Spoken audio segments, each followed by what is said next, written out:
Церемонијата официјална току-што заврши. Министерката за одбрана на Република Словенија Андрија Катик од денеска е во официјална посета на Република Македонија.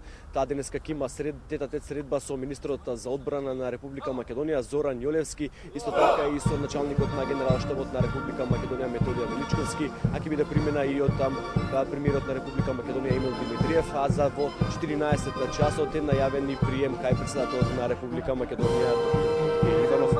Целта на оваа посета е континуиран развој на меѓусебната соработка помеѓу Република Македонија и Република Словенија на билатерално ниво, како и постојаната закана од нова мигрантска криза која се заканува есента да ја погоди Европа.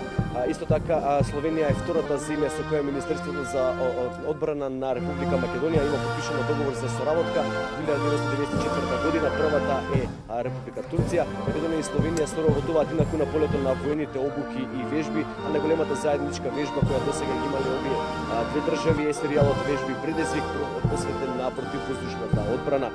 Се одвива на криволак од 2007 до 2013 година. Словенија исто така е и дел од балканските медицински наменски сили, чисто центар, регионален центар ќе биде токму во македонската престолнина во Скопје. Отворањето ќе биде утре во касарната Илинден, каде ќе присуствуваат и Министерството за одбрана на Република Македонија и на Република Словенија, како и Министерството за одбрана на Босна и Херцеговина, Србија и делегации од Норвешка и Соединетите Американски држави.